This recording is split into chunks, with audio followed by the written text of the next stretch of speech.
Fiedelbogen here.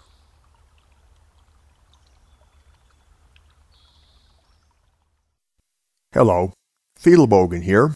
To my fellow workers in the vineyard, worldwide greetings.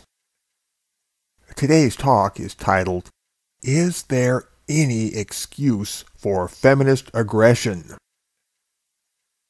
Alright, if you have studied feminist behavior for as long as we seasoned veterans have done, you'll have noted that much of their aggression against the activated non-feminist sector and the pro-male project in particular takes the form of slander and name-calling. Broadly speaking, such aggression occurs under two headings, and I will discuss each of these in turn. Firstly, the feminists aggress against us as a group by conducting smear campaigns. This means that they will corral us arbitrarily with people, parties, platforms, ideologies, and so on to which we are not necessarily linked. For example, how are, quote, misogyny, anti-Semitism, white supremacism, or the Tea Party movement necessarily linked to the defense of male human rights against feminist aggression? The answer is that the former are unconnected at their core to the latter, and that the latter can troop ahead just fine without the former tagging along. However, we must admit that pro-male gathering places in cyberspace often have a pungent mix of such elements, and that the lay public, non-feminist or otherwise, has a full view of this. And so, the feminists take advantage. They know perfectly well that a random mix of strangers on a web forum is not a movement any more than a bunch of guys sitting in a bar would be. After all, anybody can pop in there, and quite a few do. And the feminists also know perfectly well that to advocate men's human rights is intellectually unrelated to, say, opposing abortion rights. Belief in either one mandates no belief in the other.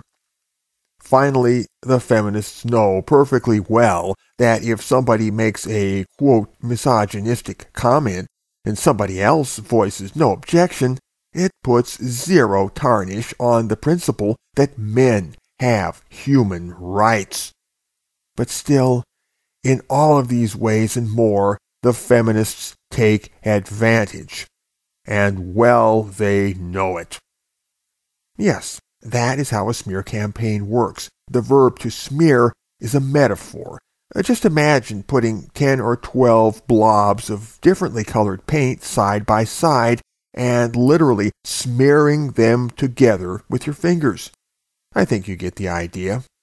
And if your name is Arthur Goldwag of the Southern Poverty Law Center, you know exactly where I'm coming from. Don't pretend that you don't, fool.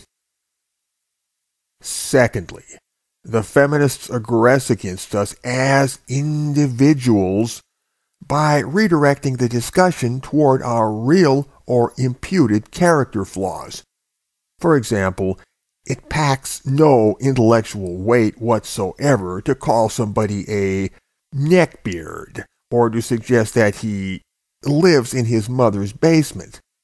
Thus, if Norris Neckbeard says every triangle is a three-sided figure, and Frida Feminist says Norris Neckbeard lives in his mother's basement, therefore he is wrong, then Frida Feminist is guilty of argumentum ad hominem, which means that her statement packs no intellectual weight. So if Norris further states that men are human beings and they have human rights, and Frida Feminist replies as before that Norris is wrong because he lives in his mother's basement, then once again Frida Feminist is guilty of argumentum ad hominem, which means that her words pack no intellectual weight. But look now, let's try this another way. Suppose that Frida Feminist knew for a fact that Norris Neckbeard was a child molester, which is a damn sight worse than living in your mother's basement.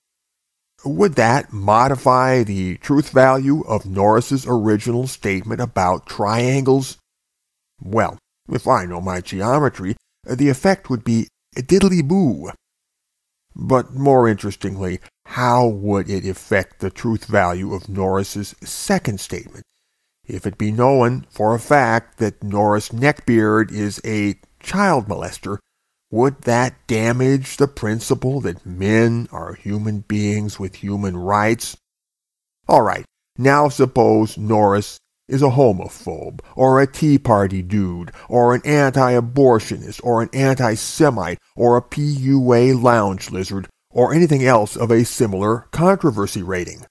If Norris Neckbeard were any or all of these things, would it remove one single chip from the universal principle that men are human beings with human rights? Or would it diminish by even a molecule the fact that Norris himself is a human being with human rights? It is both revealing and damning when the feminists make use of such tactics and strategies as I have outlined here. It reveals that they have no real ammunition to use against us and can only fling mud. It furthermore reveals their aggression in all of its naked obscenity, and this damns them. On that note, I rest my case, leaving you to ruminate upon all of this as your own wisdom guides you. Felibogan. Out.